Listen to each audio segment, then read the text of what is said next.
Salut chers amis en Jésus-Christ et bienvenue à notre liturgie du 17 décembre. Aujourd'hui commence la deuxième partie du temps de l'Avent qui mettra l'accent sur la naissance de Jésus comme fils de David, fils d'Abraham. Nous lisons le livre de la Genèse, chapitre 49, versets 2 à 10, Psaume 71, Matthieu chapitre 1, verset 1 à 17, qui nous donne la généalogie de Jésus-Christ. La première lecture fait sortir la puissance d'une bénédiction parentale, tout en rappelant que Judas n'est pas le fils aîné de Jacob, d'Israël.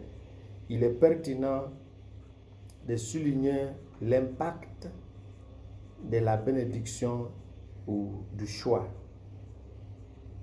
la puissance d'une bénédiction.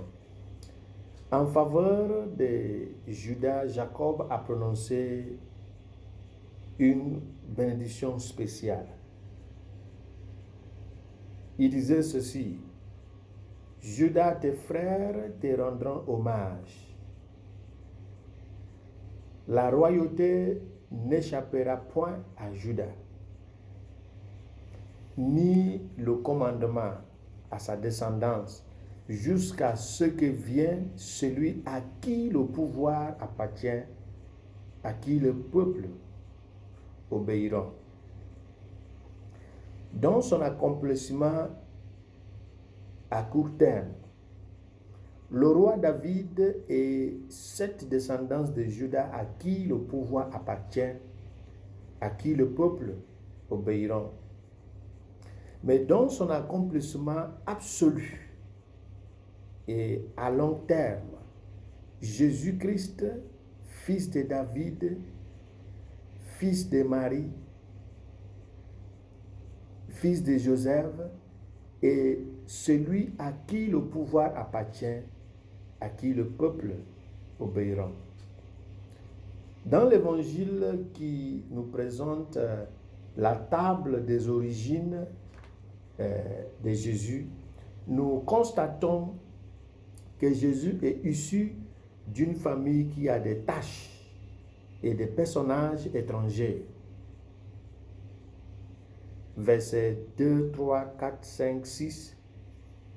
Judas avait une union avec sa belle-fille Tamar pour avoir Pharès et Zara. Vers le livre de la Genèse.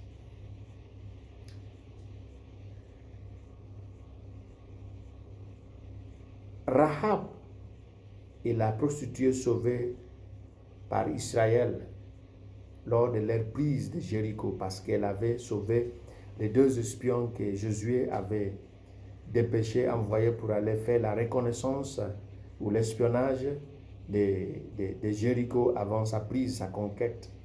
Ruth, femme de Kilion, frère de Malon, et la Moabite, belle-fille de Noémie, que Noémie a ramené de Moab, qu'il est parti à Moab avec Elimelech, son mari, parce que Bethléem, qui est la maison de pain, était sur l'emprise de la sécheresse, et Elimelech et Naomi sont partis à Moab pour camper. Là-bas, il est décédé, ses deux fils, Kilon et Malon, qui ont pris Opa et Ruth, sont aussi décédés. Et la quatrième femme est Bethsabée, femme d'Urias, soldat de David, prise par adultère par David lui-même. Par cette généalogie, l'évangéliste Matthieu veut nous montrer que Jésus est l'héritier des promesses divines. Il est fils de David ainsi que le roi Messie promis. quant à l'introduction des femmes d'histoire sale et étrangère, cela a été fait pour nous montrer que lorsque Dieu rentre dans une histoire dite humaine, dite sale, dite étrangère, cette histoire devient une histoire sacrée, une histoire de Dieu. L'homme qui est l'image de Dieu, l'homme qui est une histoire sacrée, c'est parce que Dieu s'est introduit dans l'histoire de l'homme.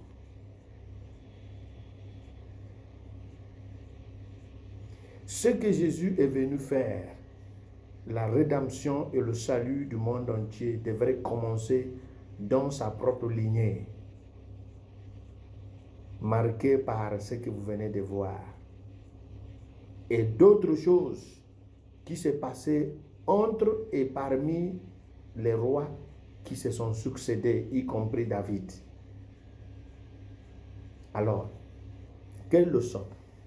Si lorsque Dieu rentre dans une histoire humaine pour que cette histoire devienne sacrée et une histoire de Dieu, il nous faut maintenant introduire, inviter Jésus dans notre propre histoire afin qu'il puisse la purifier pour qu'elle devienne une histoire sacrée et une histoire de Dieu. Que Dieu, qui est notre Père, nous bénisse. Prions. Dieu créateur et rédempteur des hommes, tu as voulu que ton Verbe éternel prenne chair dans le sein de la Vierge. Sois favorable à notre prière, que ton Fils unique, qui s'est fait l'un de nous donne part à sa vie divine. Lui qui règne avec toi dans le Saint-Esprit, Dieu pour les siècles des siècles. Amen. Que le Seigneur vous bénisse, le Père, le Fils et le Saint-Esprit. Amen.